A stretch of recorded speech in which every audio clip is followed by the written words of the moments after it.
భద్రతా బలగాలు నక్సలైట్లకు మధ్య జరుగుతున్న ఎదురు కాల్పుల్లో మావోయిస్టు పార్టీకి గట్టి ఎదురుదెబ్బ తగిలింది. 2 రోజుల క్రితం ఛత్తీస్గఢ్ రాష్ట్రం బీజాపూర్ జిల్లాలోని పూజారి కాంకేర్ అటవీ ప్రాంతంలో జరిగిన ఎన్కౌంటర్లో 18 మంది మావోయిస్టులు మృతి చెందారు. ఎన్కౌంటర్లో మావోయిస్టు పార్టీకి చెందిన కీలక నేతలు మరణించారు.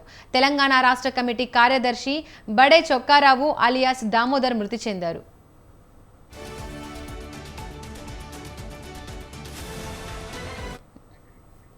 ఎన్కౌంటర్లో దామోదర్ మృతి చెందినట్లు మావోయిస్టు పార్టీ స్పష్టం చేసింది.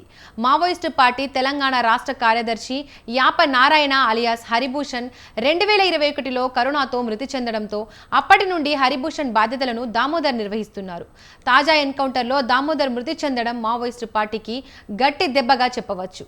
దామోదర్ దాదాపు 30 ఏళ్లుగా మావోయిస్టు పార్టీలో పనిచేస్తున్నారు. దశాబ్దాలుగా ఆయన పోలీసులకు మోస్ట్ వాంటెడ్గా ఉన్నారు. ఆయనపై ఛత్తీస్గఢ్లో 50 లక్షల రూపాయల రివార్డు, తెలంగాణలో 25 లక్షల రూపాయల రివార్డు ఉంది. 6 నెలల క్రితమే ఆయన మావోయిస్టు పార్టీ తెలంగాణ సెక్రటరీగా బాధ్యతలు స్వీకరించినట్లు సమాచారం. మావోయిస్టు యాక్షన్ టీంలకి ఆయన ఇన్ఛార్జిగాను ఉన్నారు. దామోదర్ మృతితో ఆయన సొంతూరు ములుగు జిల్లా తాడ్వాయి మండలం కాల్వపల్లిలో విషాదం అలుముకుంది.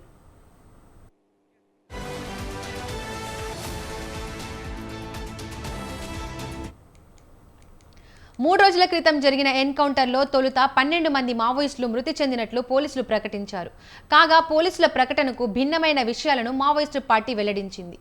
ఎన్కౌంటర్లో 18 మంది కామ్రేడ్లు చనిపోయినట్లు మావోయిస్టు పార్టీ దక్షిణ బస్తర్ డివిజన్ కమిటీ కార్యదర్శి గంగ తెలిపారు.